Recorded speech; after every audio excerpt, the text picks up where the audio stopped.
ఇప్పుడు no cost cough syrup తో 60 రూపాయల విలువ గల ఇన్హేలర్ పూర్తిగా ఉచితం. దెబ్బకి దగ్గు జలుబు మాయం. ఆదిలాబాద్ నుంచి సారంగపాణి అడిగి తెలుసుకుందాం.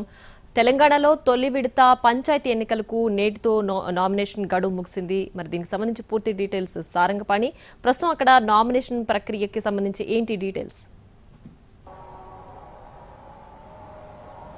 ప్రియా, ఆదిలాబాద్ ఉమ్మడి జిల్లా వ్యాప్తంగా 481 జీపీలు, 4222 వార్డు స్థానాలకు మొదటి విడత ఎన్నికలు జరగబోతున్నాయి.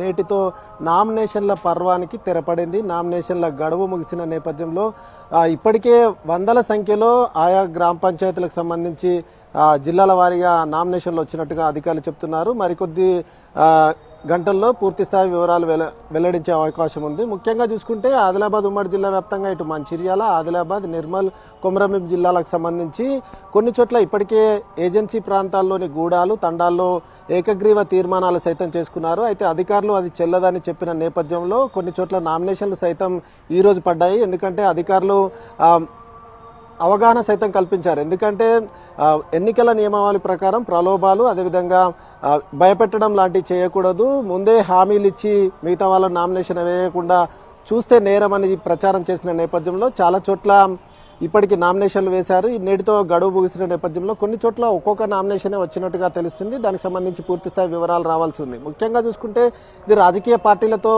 సింబల్ మీద జరిగే ఎన్నికలు కాకపోయినప్పటికీ రాజకీయ పార్టీలు గ్రామాల్లో పట్టు సాధించాలనే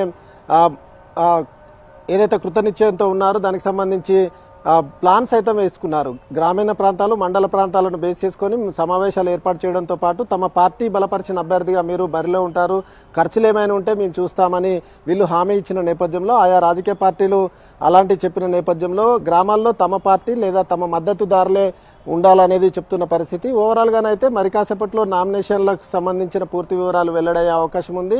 ఏకగ్రీవాలకు సంబంధించి ఏకగ్రీవాలు చేసుకుంటే చెల్లదు, కానీ నిబంధనల ప్రకారం ఒకే నామినేషన్ వస్తే ఏకగ్రీవాలు చెల్లుబాటు అవుతాయనే అధికారులు అయితే స్పష్టం చేస్తున్నారు. Priya. Right Sarangapani, thanks for the update.